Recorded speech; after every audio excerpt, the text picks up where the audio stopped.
Well, welcome back to Roy on Rescue fans. So I had a person actually send a question in based on my last video, and I appreciate it so much, Cece. It sounds like there's two questions going on. I'm going to try to make this really, really short. One was, how do we deal with anxiety when it comes to medical emergencies that have to do with the people that we love and care for the most? And sometimes the fear of something bad happening to one of our loved ones can cause so much extreme anxiety that we have health problems ourselves. We may not know how to respond exactly the right way if something happens. There's so many different side effects that can happen from having that sort of anxiety. And so I wanted to address this because it's a great question. In fact, a long time ago, did a whole episode on the silent scream, what to do when you have basically an emotional shock and you find yourself, or one finds themselves in a position where they cannot rescue because they're frozen with fear. And I think after 25 years of doing this, I believe I might be onto something. I think that the core root of what causes that to happen in many cases is a feeling of lack of control and not knowing what to do, or being afraid that if we do something, it may still not turn out the way we want it to, or that it may not work and we're somehow going to fail our loved one, or our loved one's going to die, and we couldn't help them. And so we almost become frozen by this fear of panic and not knowing what to do.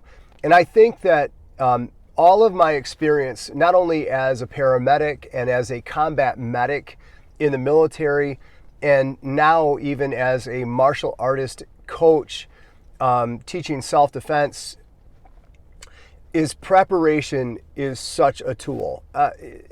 Thinking about the what ifs within a healthy environment, and then getting the training to know what to do in the case of that emergency. Albeit understanding that we may not be able to fix it every single time, and that's the unfortunate part of life. But if we get trained, if we get prepared, we may be able to handle it way better than we would have if we not prepared for it.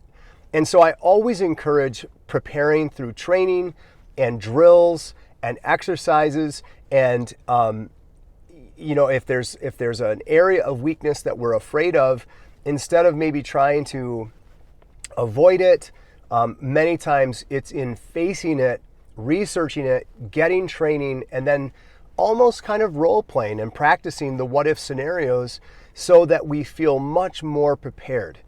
Okay, the last piece of that is this.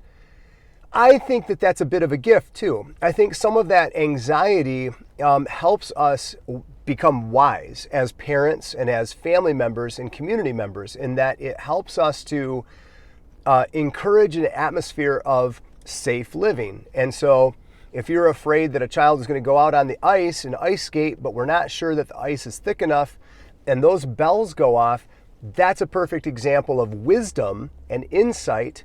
And you should follow those senses and go out and check the ice before they go out there, not just let them go out, break through the ice, and now we have a worst case scenario and we've got to find a ladder or a tow rope or something to try to get them out without creating more victims in the meantime. So anyways, I think that's the best advice I could give anybody. If you're afraid of something and it's creating anxiety and fear, is face it head on and get trained in it. As best as you can, hope and pray for the best and that you never have to use that training in that situation. But if it happens, you will be better prepared to handle it. I hope this helps.